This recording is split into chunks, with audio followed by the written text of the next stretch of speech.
Le chef d'état-major Gadi Eisenkot vient d'achever son mandat de 4 ans et la cérémonie d'adieu était fort impressionnante.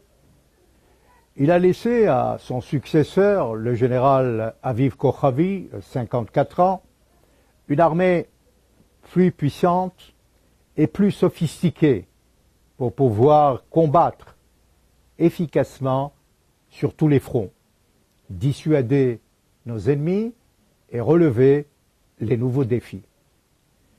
Gadi Eisenkot, 58 ans, est le premier chef d'état-major d'origine marocaine. Il parle peu et préfère l'action tout court. Cet ancien chef de la brigade Golani était un homme affable, courageux, intègre, discret et incorruptible. Avant de quitter l'uniforme, il a accordé de nombreuses interviews à la presse israélienne et internationale. Ce général, peu bavard, a révélé les actions de Tzahal durant ces 4 dernières années et le bilan est fort satisfaisant malgré les leçons à tirer dans certaines opérations et les améliorations encore à faire. On apprend par exemple que l'armée israélienne a mené de nombreux bombardements en Syrie et au Liban et que des milliers de cibles ont été frappées. Face à l'escalade dans la bande de Gaza, Eisenkot rejette la doctrine selon laquelle plus de force mettra fin au terrorisme. Il minimise la force du Hamas et il nous dit crûment « Quand vous combattez pendant des années contre un ennemi faible, cela vous affaiblit également. » Il affirme que la bande de Gaza n'est pas seulement un problème militaire, c'est un problème beaucoup plus complexe qui exige une approche sur plusieurs fronts, et notamment diplomatique et humanitaire. Le général Barouter pointe l'Iran, et en particulier Qassem Soleimani, commandant de la force El-Quds, des gardiens de la Révolution, comme l'ennemi aujourd'hui numéro 1 de l'État juif. Ses intentions de prendre Israël en tenaille au nord et au sud ont échoué au grand jour.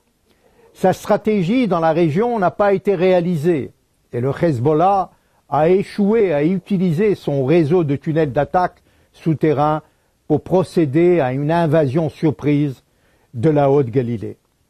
Donc l'opération Bouclier du Nord, qui vient de s'achever avec la découverte d'un 6e tunnel, ainsi que les raids contre des objectifs militaires iraniens en Syrie et contre des convois d'armes sophistiqués, ont empêché le Hezbollah et les gardiens de la Révolution d'utiliser le sol libanais et syrien comme tremplin pour attaquer Israël.